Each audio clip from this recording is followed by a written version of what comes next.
Peptides have rapidly become one of the most talked about topics in health and wellness. Consumers are hearing about them, providers are being asked about them, wellness businesses are trying to understand where they fit and where they do not. But despite all of that attention, most people still do not understand what peptides actually are, what's real, what is hype, and what responsible use even looks like. Today, we are going to bring clarity to one of the fastest moving conversations in modern wellness. Jesse, when most people hear the word peptides, what do you think they fundamentally misunderstand about what peptides actually are? I think when people first hear about it, I think fear comes to their mind. The fear of the unknown, which everybody out there, if you don't know something real well, it is the fear. They think it's a natural drug. To me, they compare it to steroids. Not even in the same category, but first thing that they say to me is steroids. Not even close. All right. So we're going to dive into that. As you can see, this conversation goes far beyond internet trends, weight loss, or bodybuilding culture. We're going to explore why peptides are now being discussed across wellness, longevity, recovery, metabolic health, and optimization, while also examining the important questions around quality, oversight, and responsible evaluation. Joining us is Jesse Nicassio, former NFL player, the head of the peptide program at Pro Players, and someone who has been putting these products to work in the real world through the gyms he owns and operates. Through Pro Players and their work with Blue Atlas Biologics, a wholesale portal that's connecting verified clinics, medical spas, and wellness practices directly to licensed 503A and 503B compounding pharmacy, Jesse now sits at the point where provider demand meets pharmacy grade supply. So, Jesse, you are seeing this conversation really play out in real time across your gym facilities and through Pro Players and through your provider relationships with Blue Atlas. So, at what point in all that did you realize this has shifted from a niche performance conversation, is it steroids or not, into something that a much broader range of people need to understand? It all started with over at my gym. When peptides was first introduced, I pretty much like everybody else. Didn't know much about it, didn't have any really clue what anybody was getting into. But what changed my mind was when multiple different people started using it from all ages, and then I started seeing the results all positive. So I was seeing nothing negative. There were no side effects. I was seeing the elderly who were in their 80s and 90s, all the way to know, youth, 20s, 30s, using these peptides and then saying how much like they've recovered in pain, lost weight, just every little thing. It was the part where I saw positive results with no negative side effects. All That's right. what changed my mind. All right. So, we're going to dive into that. And for our audience, I want to remind you you're watching Well Wave Now, and that's where timeless wisdom lights your wellness path. So welcome to the program, Jesse. It's great to have you on. It's good to talk to you again. Yeah, great to talk to you too. I just wanted to ask Jesse, like when you were seeing the positive results, over what time span did you see those results? Was it months or years or, before you could say that, wow, these people are getting great results with no side effects? It was months. It was from say like pain recovery were weeks, say like 3 weeks into a little over a month.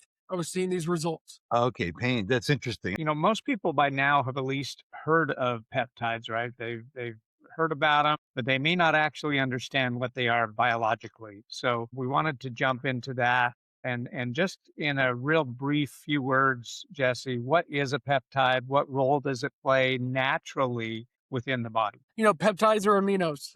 We naturally occur in our body. We're born with peptides. A lot of us, we're not born with as much as others. Obviously, as we get older, we become deficient in these peptides. And the roles of these peptides, there are multiple roles, but some of the key ones is the cells. They help rejuvenate the cells.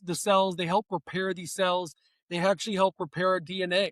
Those are the main roles. And the biggest role of the peptide too is not repairing it exactly when you're injecting it, but it's learning your body. It's when it's repairing your cells, helping your cells actually talk to each other, saying, this is what we need to do.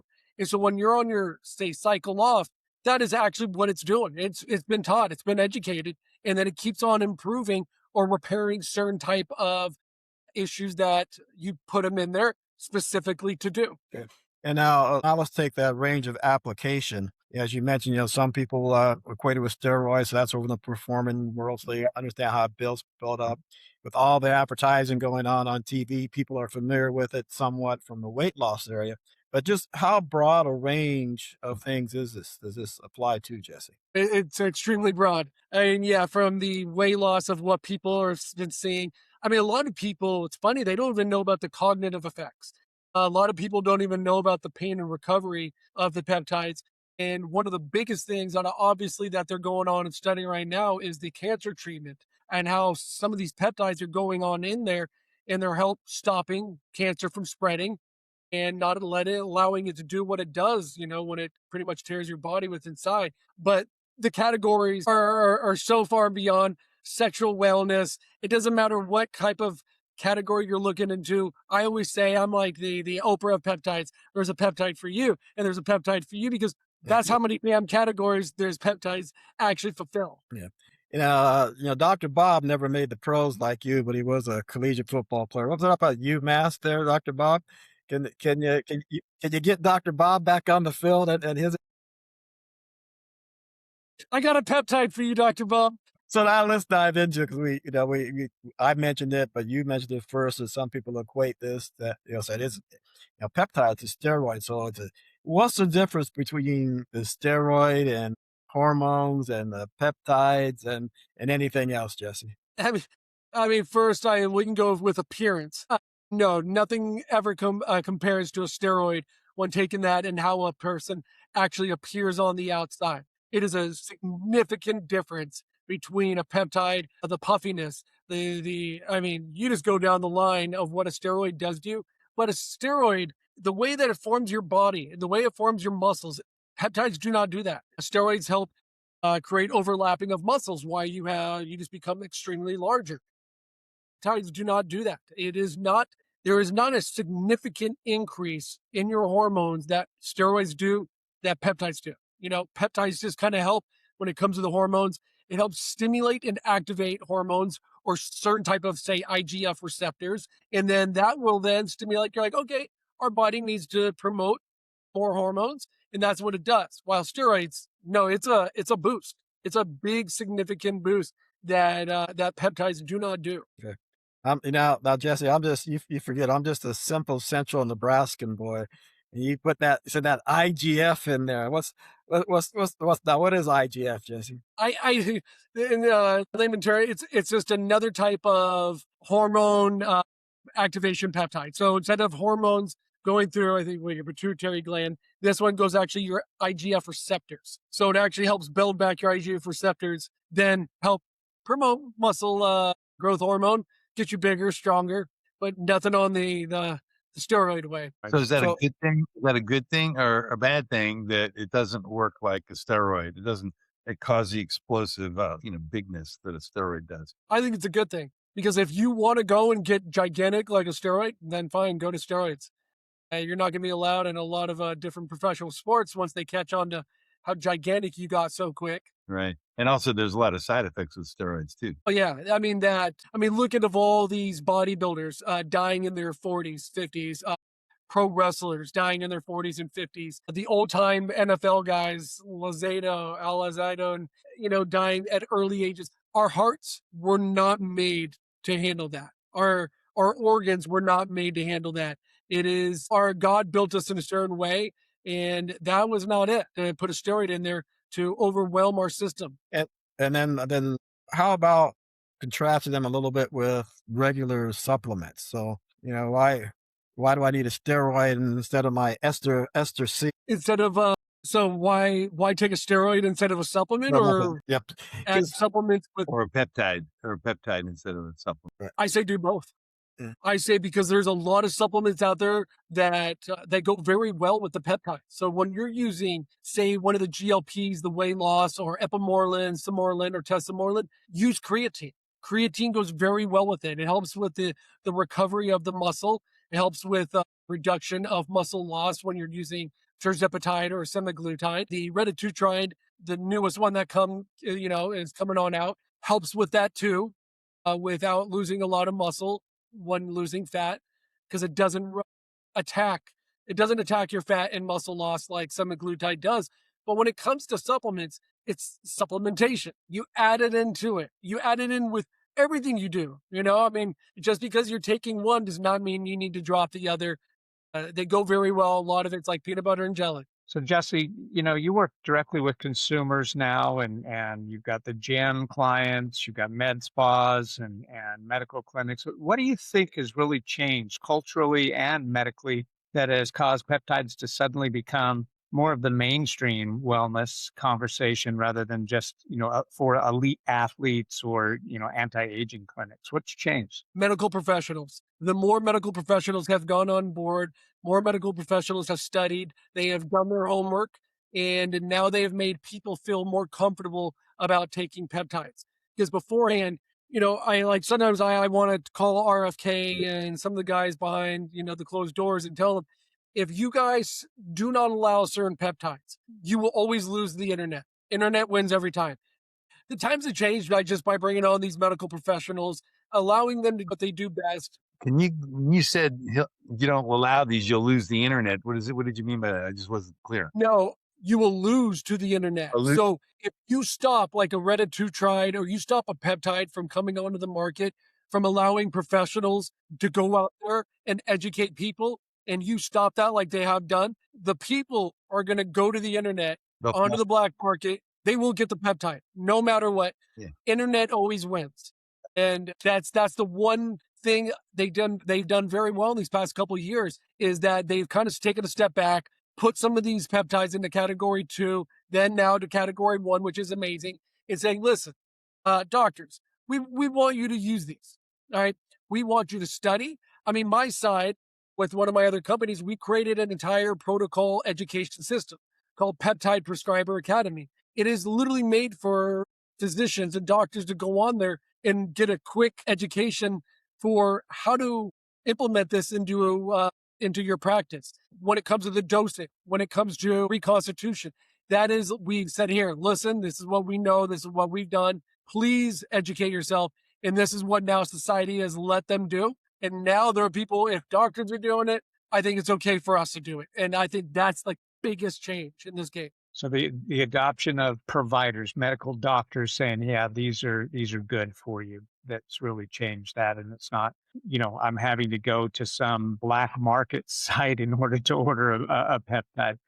Dr. Bob, you spent, so many years in a huge health system, really leading, integrative wellness programs. And I'm sure back in those days, you had patients come to you with things that they saw could be a solution for you, but it just wasn't very acceptable. Do you remember situations in your experience?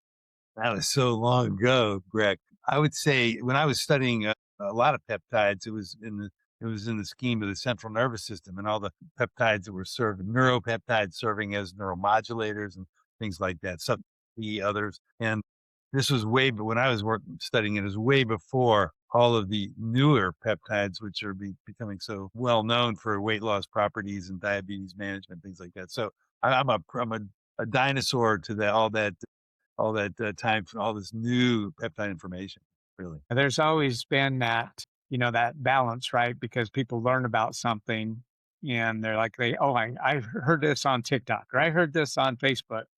And, and then is there really any science behind it? So we want to get into that in the next segment. First, let's take a quick break. And if you're I looking think for, I think Dr. Bob had a little something he wanted to interject there. sure. Well, I just wanted to say, just to put this out there for our listeners, and that is that if somebody's going to go for a peptide, which is great, and it's starting to make the transformations that somebody wants, especially with regard to diabetes and weight loss, I think it's really important for a person to also look at what kind of lifestyle changes can they make while they're on the peptide and getting the benefits of the peptide so that ultimately they could come off it at some point. I mean, I don't think as a PhD in pharmacology, studying drugs for decades, there's never really been a drug invented that addresses the underlying source of an ill health condition. And so it's really imperative that people use the drugs in an appropriate way, use the peptides, use various pharmaceuticals to help them get the objectives that they want, reach those objectives. But yet it's also so important to make appropriate lifestyle changes, because if everybody was able to make lifestyle changes, we wouldn't need half of these peptides, but we're unable to. So anyway, it's good. So is that the gap you see? Well, in some cases, like with the weight loss one, certainly it's lifestyle thing. We talk about the cognitive health these things are giving.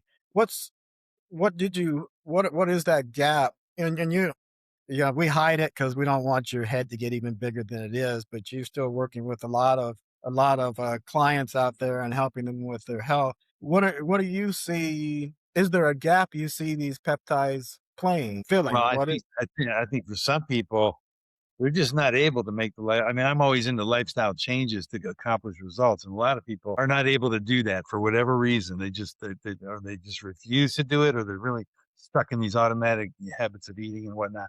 So it's for those people, I think it's really important for them to actually use the peptides and start to get some of the benefits, but at the same time, work with people like me and others who are working on the mind brain body connection to help them ultimately incorporate lifestyle changes so they just don't go back and seesaw, lose weight, gain weight. I've seen some people using some of the Ozempic like peptides, and they get they develop some serious problems using those over the long term. So that's why I think it's really good to jumpstart the process and then figure out a way to wean off, like do the drug holiday, but wean off, see how it goes, see if you can maintain it. That's just my with regard to weight loss. I don't know much about I don't know if there's research going on in terms of cognitive benefit from certain peptides. I just don't know what's available in that arena, but that's fascinating that if they're doing that, that's great. And I'm always into recovery from chronic pain. So if they're helping with that, I'm really interested in that too. So thanks for asking the question. Dr. Bob, you were so right. There are so many people out there, they don't realize the Ozempic, when they came out with the GLPs, they did not teach everybody right. They completely failed. As we all know, they were in a $2 billion lawsuit. They didn't understand about the lifestyle change. And I talk a lot about the lifestyle change because if you want your peptide to work at its most optimal level, you have to give it a chance, right? You have to stop drinking every night throughout the week because you're like, why can I not lose weight? Well, how inflamed is your body? I get drunk every night. Well, your body's probably inflamed. You're not going to lose weight regardless. And I'm sure so many people have said to you, dude, don't we have that magic pill? Yeah. Where's that magic pill? Yeah. There's no damn magic pill. No. There never will be. There never has. All right. So stop asking for that. But when you're on a GLP, like, whatever the tirzepatide, semaglutide in them, you need to titrate down.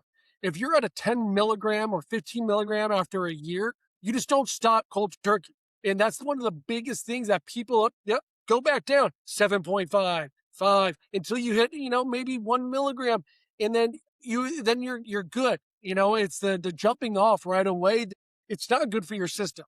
But it's really, really bad. And the systems need to learn, just like your mind needs to learn to when you are addicted to something, it takes what? I think 2 weeks for you to like create a habit. And so fine, give yourself 2 weeks. You already been on the damn peptide for 2 years. What's another 2 weeks of titrating down? Yeah, or even slower titration. When I teach movement reeducation, somebody's moving and then I have them stop and pause with the contraction to let the mind brain body connection integrate what's going on with a simple movement. Yeah. Same thing with these drugs, any of these. It's like step it down, plateau, see what's happening, let your body get used to what it's like to be step down again, plateau again. That's the way to do it. Yeah. You're Yeah, absolutely right. absolutely. And beyond today's conversation, take a look at some of the solutions that we personally recommend and use ourselves. There's tools out there that we talked about that support things like metabolic health, reducing pain, improving recovery, and help with overall wellness. And one of those tools is Brain IQ Pain Eraser. It's a roll-on addressing pain used by our very own Tim Daniels after years of knee damage. As a D1 athlete and an avid exerciser, he gets relief with a Brain IQ Pain Eraser, and it delivers instant targeted relief using advanced nanotechnology combined with powerful natural ingredients that absorb quickly right where you need them. No pills, no mess, just roll it on and get back to moving. It's ideal for your lower back pain, knee pain, shoulder pain, joint discomfort, or everyday aches and pains. Makes it a great option for active adults, busy professionals, or anyone tired of pain slowing them down. It's compact, easy to use, and effective. Its Brain IQ Pain Eraser works where and when you need it. We will leave the details in the show notes for today's episode. So let's get back to the narrative because, something that has grown in notoriety as quickly as peptides. Everybody's talking about them now. And that leaves a lot of room for some maybe misconceptions. And so we want to address those and make sure that, that what's true about peptides and what may just be some of that made up stuff to sell a product. So we wanted to get into that with you next, Jesse. What is the worst outcome you have seen from a consumer or even a provider when someone has made a peptide decision based off of bad information? I mean, the worst information you can ever get is death, but I still have not seen it. There's been nothing even close to it. I mean, the biggest thing, the misconception obviously is death, cancer. Still have not seen any cancer growth with the peptides after all these years. The biggest thing that we probably see that I say most women are afraid of when it comes to peptides is nausea, just getting sick. So here's one of the biggest things I tell all the doctors, and I'm on the phone with a lot of the doctors, and they're always asking a different type of side effects that I've seen, is that you go down the line just like you do when you're doing an intake and ask them about their sensitivities. Ask them about any type of reactions they've ever had. Ask them about what they're allergic to, if they're allergic to bananas, avocado. Ask them if they've ever been infected with mold. Mold is a big one because I've lived through it for 20 years now. Wife got infected by mold. And before that, my mom did over when we were living at the house. And so I saw what it did to the body when it came to histamine reactions. Now, everything that has happened to anybody with a histamine reaction, so everybody knows out there, it goes away. All right. And a histamine reaction might last for a couple minutes to a couple hours, but it goes away. But the biggest thing is that they're scared about that. And it's nothing really to be worried about. Just know your body. Know that you're a sensitive person and that when it comes to taking a GLP, don't start off at a 2.5 that Wegovy and Ozempic told you about. That's just dumb. All right. You start so much lower. Start at 0.1. All right. See if your body reacts to that and then increase. Peptides is a marathon. It's not a race. It's something that it just over time you need to add into the system that it's going to help improve you, right? Not a steroid. You ain't going to see anything in 2 months or a month from now. But I guess the biggest misconception of that, Breck, is just the worst of all worst of the worst outcomes, which I have never seen today. Knock on wood. Hope I will never, ever, ever see that in 20, 30 years from now. How many people have you been exposed to over your in your history in terms of using the various peptides? Are we in the hundreds, in the thousands? Hundreds. Okay. Yeah, hundreds, if not thousands. Yeah. Between my own fitness facility, the doctors, the people that I deal with, athletes, fitness people, former professional athletes. Yeah, it goes down the line, helping a 78-year-old right now. He has a torn retina and he's 78 years old. I mean, this guy is the most active guy alive I've ever seen for 78. He's getting his eyesight back and his eye fatigue at the end of the day has improved greatly. He was taking epitalin. Okay. Now, Nice. don't some of the so you've gone as we talked about, there's a wide range of peptides, so you haven't seen many side effects. But don't some of the weight loss ones have some? They might be rare, but some rare side effects. Like I heard, like there was actually some like eyesight loss with one of the weight loss ones. Yeah, I definitely heard about that when Ozempic first came out. They were doing way too high of dose. They started them off way too high, increased them way too high. But yeah, so you'll have, I've heard of eye issues, stomach issues, obviously nausea. Nausea is always up there. That's why that we now add in B12 or B6 and some other type of, supplements to help that too. But those, you know what, I still, personally, I have not Yeah, seen that's anybody lose their eyesight. yeah. So that's, That nausea that you talk about, Jesse, that's what makes the weight loss peptides work so well is people are too nauseous to eat. So yeah, seriously. Are you saying, You Greg, want that to lose weight? Hey, all we need is a nausea-inducing pill, and that's all yeah, you need? it's my yeah, favorite line from Devil Wears Prada. I'm only one stomach flu away from my goal weight.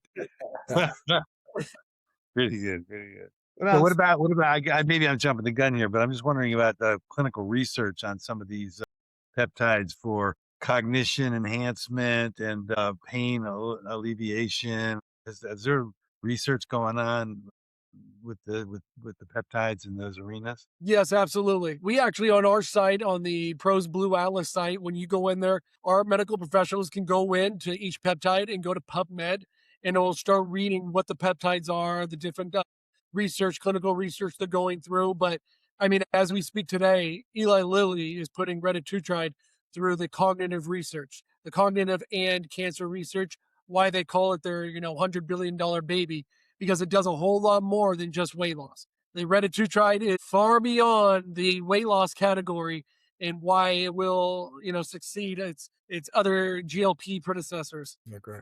Now, I wanna loop back again because I just think it's so important because it keeps coming up. Where do you why do this still keep getting confused and looped in with performance enhancing drugs and then with the steroids again? Why do you think that keeps happening, Jesse? Well, I think that's the FDA. That's the FDA and NCAA and all the other professional sports. So when you go into the FDA, say BPC 157 or TB 500, they actually put that in there as a performance Yeah, enhancement those are drug. those are It's those not. are those are. I just want to point out to listeners, those are recovery enhancing peptides. Those are the ones that are good for. Okay, Yes, yes. So like TB 500. I mean, there is a huge difference between a guy running a 4.8 and then taking a steroid and running a 4.5. Right? BPC TB 500 will not do that for you. What TB 500 does is actually helps go in there and starts to tell your cells, tell your DNA what to do, starts to rebuild tissue. It starts to rebuild muscle. So if you have an injury pre or post surgery, it goes in there and starts to help rebuild those tendons. Now, if you want to put that under category of performance enhancement, that's the steroids. That makes no sense to me. It is. I call that that's a pure recovery. All those athletes you see out there, from the Kobe Bryants, everybody who probably tore their Achilles, went off to a different country, came back a month later. I'm like, my Achilles is better again. They were taking probably peptides and a lot of other stuff, testosterone, TRT, epimorelin. So they all go very well together, but should not be classified. So the FDA put them in those categories as performance enhancement. NCAA and all the professional sports adopted those into their performance enhancement category of do not use. So that's the biggest misconception. So, Jesse, you work with a lot of medical professionals and sourcing from pharmacies, and have that relationship on a daily basis. But when you're talking to these medical professionals that have these questions that are kind of out there a little bit, what informs you that they may be getting their information from the wrong place? I know when they start telling me about different videos that I've seen on TikTok that they've heard from probably like the TikTok gym bros. Yes, I watch social media too. I see what they're putting out there, especially Reddit. Reddit, you like that is, don't, please, medical professionals, do not go to Reddit. If you guys are listening, please do not. All right. Jesse, I was just getting ready to go there myself. Come on, don't stop me. You know, it's fun. You bring that up, but actually, my MBA alumni association has just reached out to a bunch of members saying, "Hey, please go out on Reddit and correct all of the misinformation that's out there." Yeah, It's crazy. It's wild. You might get 1 out of like 20 of somebody's comments who actually was educated and said something smart. A lot of it is just haters out there.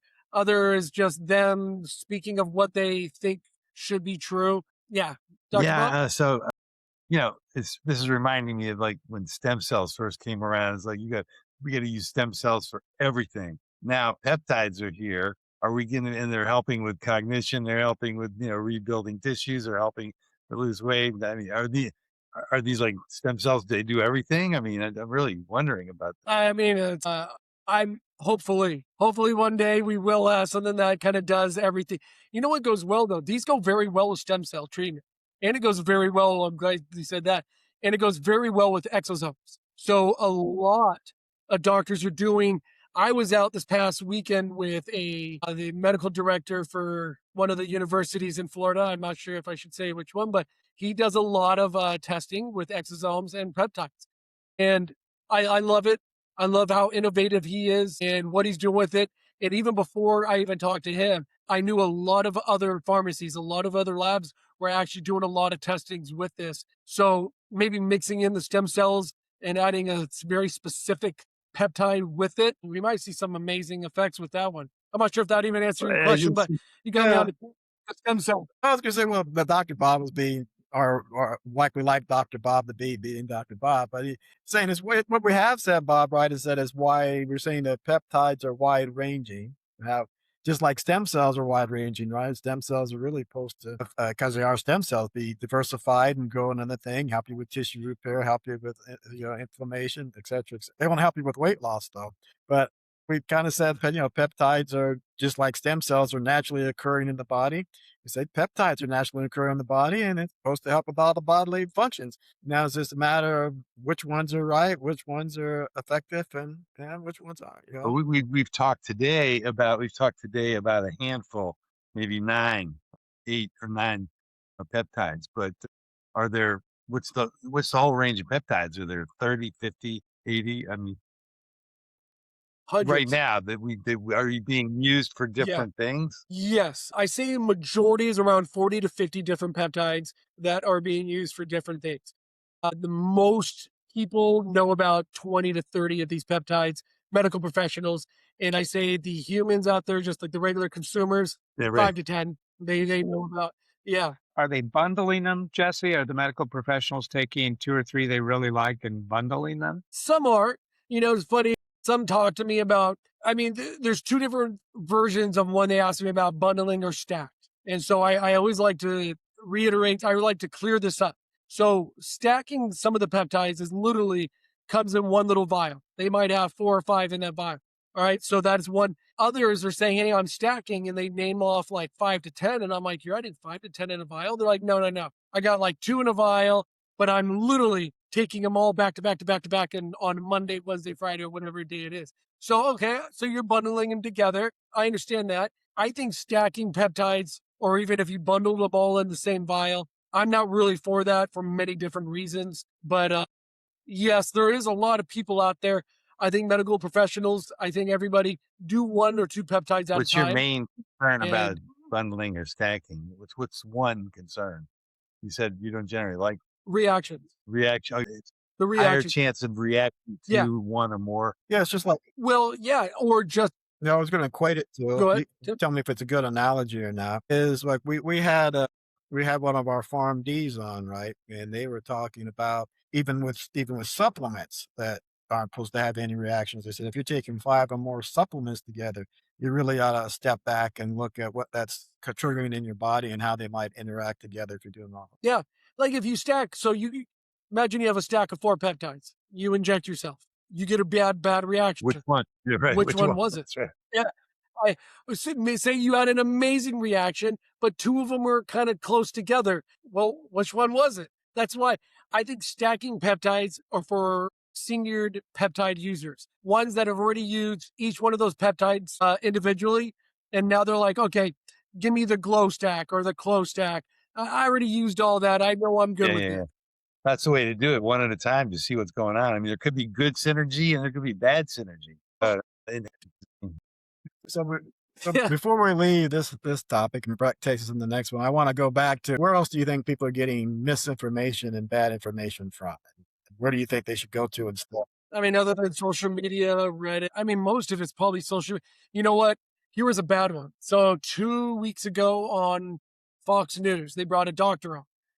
And I don't know if the doctor was paid. Kind of sounded like the doctor was paid when I'm sitting there listening to him, but it was definitely sound like the doctor was paid by the FDA or Eli Lilly to kind of shove down the peptide game. His knowledge on it, he didn't express. He didn't really come out with any facts. He came out with a very like light jargon of don't do peptides. And they're like, why? They're bad? Like, really? That's all you got? I said so. Yeah, because you said so.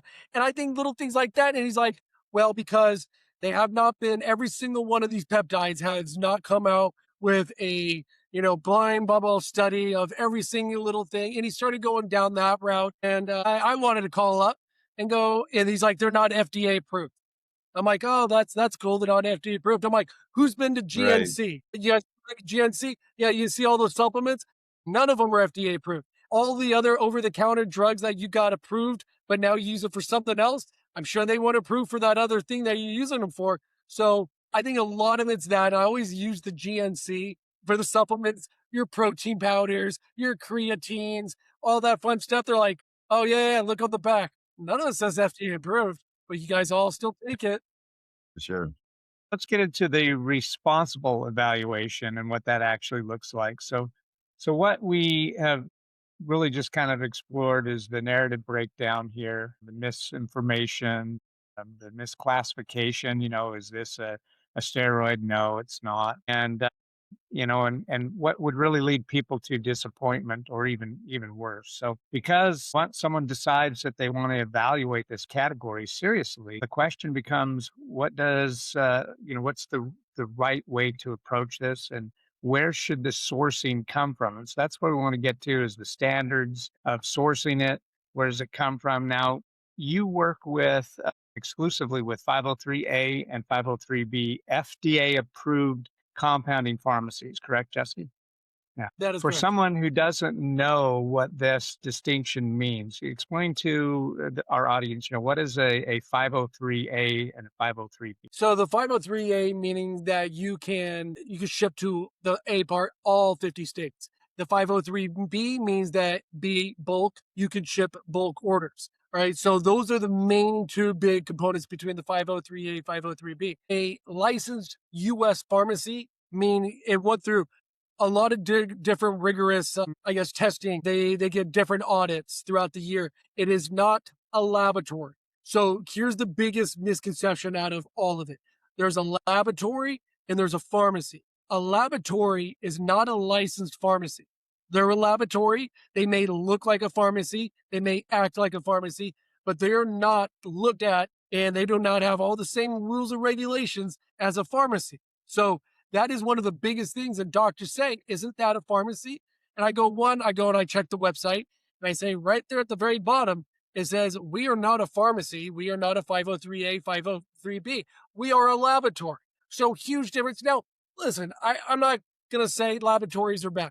All right. We all started in the game with laboratory peptides. We just learned over these many, many years, the way to go is the pharmacy route, for multiple different reasons. So there are some big laboratories out there. I'm sure they do very well.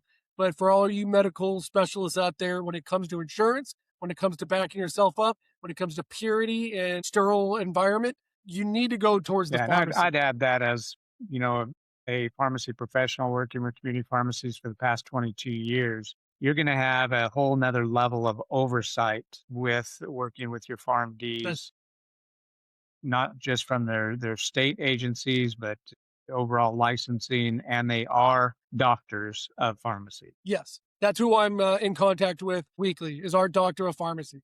So that's the kind of the cool part is others out there, they don't actually get to talk to the doctor of pharmacy. I'm on the phone with them, asking them questions. Hey, what about this? What about that? It's kind of cool. You're talking with the guy who's behind the scenes. He's running the Yeah. show. So, my impression of the peptide world is right now, and then you do it through a little bit. It's wild west in a lot of different ways. Where you get information from, where things are being supplied from, where materials being sourced from, whether it's a lab production or a pharmacy production. So, how does one really? I've heard this term certificate of analysis thrown around, and to really look at the quality part of that. What is a COA, and do you see it as important to have or not, Jesse? Yeah, I mean the COAs. The COAs is such like a I don't know. It's such a interesting word that people use. They're like, hey, can you provide the COAs? Like, do you know what you're looking at when you're looking at the COAs? Do you know exactly what's happening with the COAs? Did you ask them to test all the different type of purity levels, the metals, the plastics, and all this? They're like, I forgot that. Like, no, a lot of that's not in the COAs. Most of the time, they want to see the purity of the COAs. Yes, absolutely ask for it. Make sure that they are testing the purity, but also ask for a lot of other different stuff when it comes to the COAs. Mainly the metals, plastics. I forget the one word for the water. It's a type of water to make sure it's like the most premium sterile water that could be used when mixing the peptides. It'll come to me in a second. But yeah, the COAs they're good to have, and you definitely should show them, making sure that the pharmacies and everybody else, they're doing their Okay. due diligence But I too. thought you said it's just one. You're advocating just one part of the documentation that should be looked at, and people that providers provider should have. Go ahead, I Dr. got a B. I got a question for you. Yeah, 'cause I have a lot of clients, and I have not. How would I, as a practitioner, wanting to help people who I work with all kinds of conditions, whether it's pain or stress or sleep disturbance or weight loss? I mean, where do I tell people to go, or where do you get the information on what you might be able to use peptides for? What's the best source of information? Where does a client go, a patient go? Like, wow, I want to find out about peptides. I want to talk to an expert, a peptide expert, and see what they say about my condition and how peptides might be able to help. What do you think? What do you recommend? Yeah, I mean, I say first start off, I mean, going online and teaching yourself about the peptides. I mean, go to chat, use a AI system, and go down the rabbit hole. Just start asking all the questions you need about yourself, what you're looking towards. Now that's going to vary. That's going to give them more clarity on what now they need to ask a doctor. I have doctors that I send people to. So I just had a very high profile person reach out to me last week and they're like, I want to talk to a doctor for consultation. So then I lead them on to doctors. If I am sure there are other DOs out there that are heavily into this, there are multiple doctors I can Are these recommend online to. consults? Can you get Depending, consults online? yeah, they can do online consults, yeah, over the phone, walk-in consultations, and yeah, pretty much all of the And above. like And like but you start we off, didn't really go ahead. talked about the different delivery parts of peptides and the powders, right? I take a collagen peptide off Amazon, but the injectables, I could go out any place, but there are so many places to get even the injectable peptides from online. And they come with that little disclaimer of research only, and I can do it. Going back to the discussion you and Bob just had there a little bit, in addition to me finding out basic information, why do you advocate doctor oversight, Jesse? You know, Bob, yeah, I definitely want to add something to that. We do have a system. One of our portals is called HiveRx. We created an AI physician for that. So a person can go on there when you're like, hey, where can they learn about all this? Where they can be an advocate of peptides? They can go on there and talk to this AI physician. And then once they kind of go down all their answers and questions, all that, then they can create a consultation and talk to a real physician. So if nobody had an outreach to doctors like I do, and they'd have no clue where to start, they can go to a Hive RX, go through the little stages, and then start getting prescribed injectable type peptides. That is another great way That's of nice. doing it. That's perfect. So there's a place for people to go. How do you spell that? HYVERX. Okay, HYV. So Great. Okay, super. hiveRx.com. That's great. Yeah. That would be our Why should I stick a doctor in there, Jesse, or should I? why should you stick a doctor in there? I think a doctor, an oversight of a doctor should always be with inside this process for any consumers out there when using a peptide, because there are so many different questions. There's so many things that a doctor knows about the human body that you have not asked yourself. They may raise questions that you go, you know what? I never even thought about that, because they have doctors, you guys have experience. You understand what is going on. What are some of the effects? How did you get to this stage? And asking certain questions that remember, everybody has a perception of themselves. And so they might not even think about some of these questions, and they might lead themselves down the wrong rabbit hole. They need a doctor's oversight at all times to kind of help guiding them and understanding what peptides or health supplements are all about. So this is a question for Dr. Bob. With your research background, you know, even though peptides have been studied for a while and they've been in the clinical research and trials, but consumer facing, this is still very new. So what helps consumers identify what's been well researched? What are That's some well, ideas that you could give them? Hey, make sure this has actually been well researched before you just dive in. as Jesse said earlier, everybody can go to PubMed and see what articles have been published, what research has been done up until now with these. And I just think talking to experts, getting as many opinions from experts as you can. All of us give out free consultations, answer questions, from every source. And so the more we can ask questions of people, and the more our listeners can advocate for themselves. That's what it boils down to. It's advocation. You got to, if that's a word, maybe I just made that up. I don't know, but we have to advocate for ourselves. Like I got to call Jesse. Say, Jesse, I'm I'm a consumer out here. What can you tell me about this? I'm wondering about this. And Jesse's got an enormous amount of information. He's been doing it for years and years and years, seeing many, many hundreds of people, if not thousands. So that's the kind of person you want to talk to, Jesse. And then there's other people around, other doctors that have, see who's on the internet claiming to be an expert. And then you got to talk to them. Then you got to interpret what they're saying too. And you got to and you got to trust yourself to interpret, and then just don't believe the first thing you hear. Check out, if you get some kind of tip on one thing, check it out with somebody else, and because they may have a completely different opinion about it, another expert. So anyway, that's just what I think. So for someone listening today that really wants to evaluate peptides and get into the space seriously, they need to ask some specific questions. Like number one, sourcing, right? Where is that peptide coming from? What else would be first questions they ask? I got one more thing. If somebody goes to see any kind of doctor, and the doctor automatically just does a general poo-pooing of the peptides, like the guy on the news, the doctor that you were referring to, Jesse, if they just start poo-pooing it, you got to know that they're just poo-pooing it because they don't know what they're talking about. And, they're not coming up with a factual basis for why they're poo-pooing it. And so you just got to kind of discount that and keep going to other sources. That's all I Yeah, want to and say. just but you and Jesse have mentioned PubMed.gov. Just for our listeners, or didn't say the .gov part, but for our listeners, PubMed is like PubMed.gov. It's maintained by the National Institute of Health, and really is supposed to be the place where there are you won't find necessarily complete studies up there, but you'll find abstracts.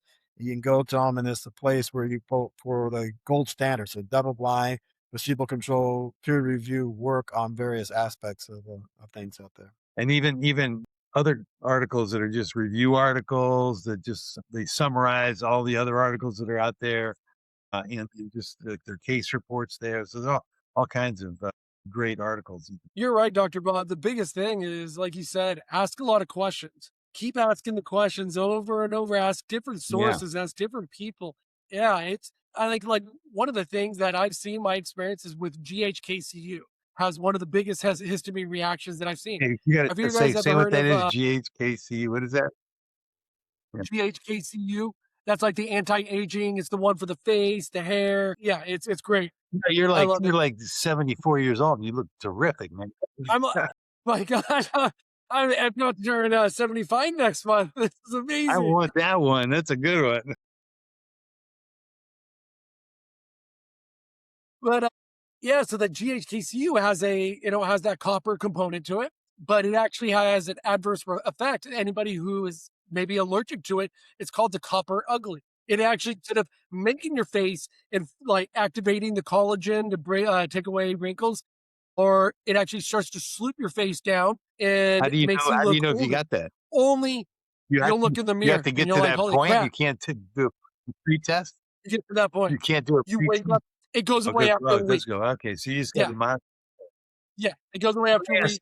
So Yeah, if it you'll works like well look it for up. somebody and they're using it and they use it for a couple of months and they start looking really good and feeling really good, if they stop it, do they just sag back to where they were? No, you know what? You can feel a difference in your face though on how soft it is. No, so you cycle on for a good 8 to 12 weeks and then you take a good 3 to 4 week off cycle. It does a whole lot more to your body than just the whole skin and hair. You'll watch your hair grow so quick. Even It's like here where it's crazy. Your not growing so fingernail. much. You can actually do the injection right there. That's what you. But I'm not an esthetician, so I have no clue about that Bob, we side got of to things. stack about 10 peptides on you. We got to That's keep right. that. Got to keep I that need the brilliant whole mind list. working. So we'll get you a cognitive one. We're gonna We've get you some hair. We'll work on our knees together. So you got about 10. That leads me to another question, Dr. though. Bob, Are any of these peptides, besides the weight loss and diabetes peptides, are any of them covered by insurance for other so-called uses or benefits? you know what? No, not that I know of. The only ones is like you said, the weight loss, the GLPs. Everything else is a cash deal, which the doctors are like, Is that pretty expensive? Is that pretty well, expensive in they're, general? no, if you go through companies like ours, no. If you're getting price gouged and ripped off by others, then yeah, it could be. But no, typically speaking, it's not How that many expensive. how many We're gonna have to peptides? have a whole podcast just for Dr. Bob here, Bob. know. This Dr. Bob. We're gonna have to Dr. Bob talks peptides. Ask peptides questions. So how about we see Dr. Bob and Jesse talk peptides? I need some. Yeah, exactly. Next I time we'll mean, actually experiment on Dr. Bob. We'll get yeah, some peptides and just yeah, inject we'll him. just see Yeah, what we, happens we to got, you.